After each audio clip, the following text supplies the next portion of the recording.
السلام عليكم ورحمة الله وبركاته. ايه اخباركم؟ كنت بفكر ايه اول فيديو هيكون على قناتي الجديدة على اليوتيوب، واخيرا جت لي الفكرة. بس قبل ما نبدأ احب اعرفكم عن نفسي. انا مودة ودي قناتي، اتمنى تشتركوا. ممكن اعمل فيديو تعريفي منفرد، فاشتركوا في القناة وفعلوا زر الجرس عشان يوصلكم كل جديد. ويلا بينا. عمرك حسيت انك بتلف في نفس الدايره؟ تصحى الصبح، تشتغل، تروح تنام، وتعيد من تاني. انا كنت كده بالظبط لحد ما بدات اغير. مش حاجات كبيره، لا، 5 عادات صغيره بس حقيقي غيروا في كل حاجه في حياتي. ما كنتش متخيله ان الحاجات دي هي اللي هتطلع المفتاح، بس لما جربت شفت فرق حقيقي في طاقتي، في تفكيري، في يومي كله. النهارده هشارك معاكم ال5 عادات اللي فعلا ومن غير مبالغه غيروا حياتي للاحسن. ولو فضلت لاخر الفيديو غالبا هتلاقي عاده واحده بس على الاقل تبدا تطبقها من بكره.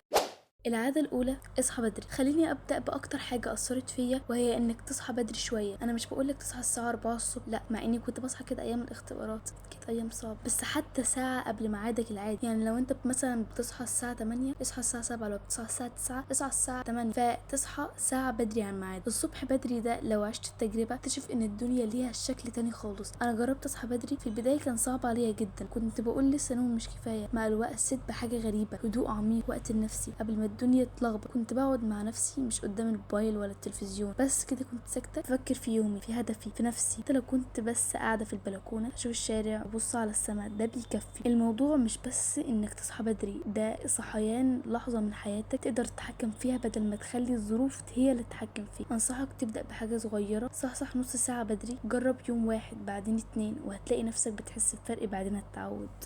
والعادة التانية: قلل المشتتات. كم مرة فتحت الموبايل تقول دقيقة واحدة وفجأة لقيت نفسك قاعد اليوم كله على الموبايل؟ كم مرة قطعت تفكيرك من شغل معين أو من حاجة معينة بتذاكرها عشان إشعار؟ كم مرة حسيت إنك مش قادر تركز أو تنجز أو حتى فعلا ترتاح؟ مش بقول إن التكنولوجيا هي اللي وحشة، إنما استخدامنا ليها هو المشكلة. والحل إنك تبدأ كل يوم تبعد ولو ساعة واحدة بس بعيدا عن التليفون، تمارس فيها هواياتك اللي بتحبها، من كتابة، رسم، غنى، اي هواية كنت منشغل عنها في الايام اللي فاتت. ولو مش قادر انك تستغنى عن التليفون ساعة، ممكن تبدأ بتلت ساعة او ربع ساعة، وبعدها بالتدريج تزودها كل يوم. المهم انك تتحكم في التكنولوجيا وما تخليش التكنولوجيا هي اللي تتحكم فيك. جرب انك تقفل الاشعارات اللي مش لازمة، وابعد عن المشتتات، التطبيقات اللي بتسحب لك وقتك زي فيسبوك، تيك توك، انستجرام. وحدد وقت تستخدم فيه الموبايل، زي ما قلت لك انك تبعد عن الموبايل لمدة ساعة مثلا في اليوم، او مش قادر تلت ساعة. ده مش بس هيريح لك دماغك، ده هيرجع لك تركيزك وطاقتك ونومك الطبيعي. العادة التالتة واللي ممكن تكون غريبة في نظر بعض الناس، واللي هي كتابة اليوميات. عقلك كل يوم بيمر بآلاف من الأفكار، بس كلها مش واضحة وكلها مش مفهومة. هنا بيجي دور الكتابة، إنها تساعدك تشوف اللي جواك، تفرغ الضغط وترتب دماغك وتفهم مشاعرك أكتر. أنت مش محتاج تكتب كتاب، مش بقولك تكون مؤلف، بس كل يوم خد دقيقتين تكتب ايه اللي مضايقك، ايه اللي فرحك،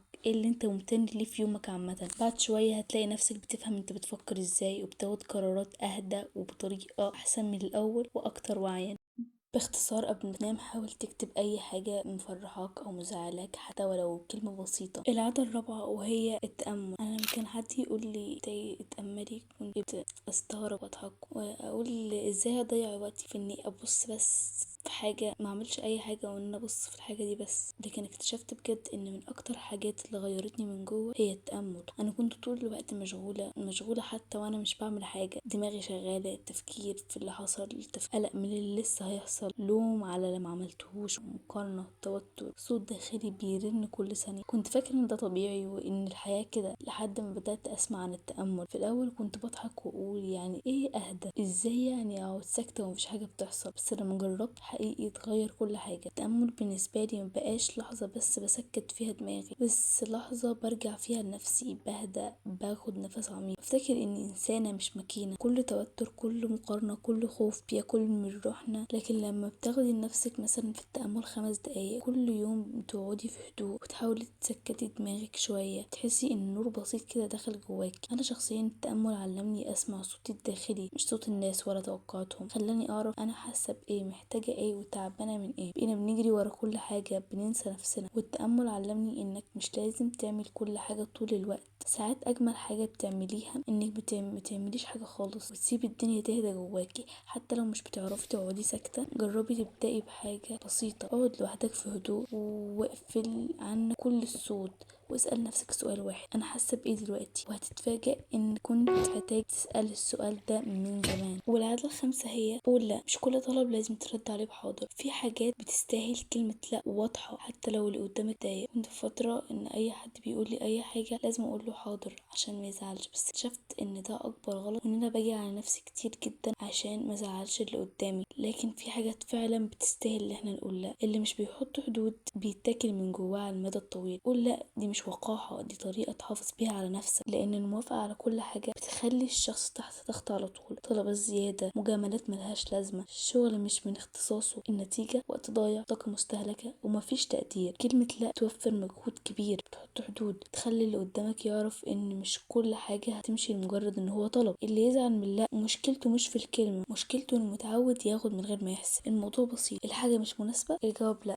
وفي النهاية العادات دي مش حلول سحرية، لا التأمل هيخلي المشاكل تختفي، ولا انك تصحى بدري هيقلب حياتك 180 درجة من اول يوم، ولا انك تقول لا هتخلي الناس تبطل تطلب منك حاجات انت مش عايزها. بس هي تغيرات بسيطة بتقلل صراعك الداخلي، بتدي مسافة بينك وبين الضغط، وتفكك الحاجات اللي كانت بتستهلكك وانت ساكت. مفيش حد بيصحى يوم وليلة متغير، بس اللي بياخد نقطة يوصل لنقطة ابعد من اللي واقف مكانه. ابدأ بأي عادة من دول وكمل عادي، مش لازم تبقى مثالي، بس على الأقل ما تفضلش مكمل بنفس الطريقة اللي بتدورك في نفس الدايرة. وبكده نكون وصلنا لآخر الفيديو، فلو عجبكم متنسوش تحطوا لايك وتشتركوا في القناة عشان تكبر بيكم، وسيبولي رأيكم في الفيديو تحت في الكومنت. ولو في عادة تانية نفسك تعرف عنها أكتر برضو اكتبي تحت في الكومنتات. ولو في أي فكرة فيديو عايزيني أعملها، كل حاجة تكون تحت وإن شاء الله هرد عليكم. والسلام.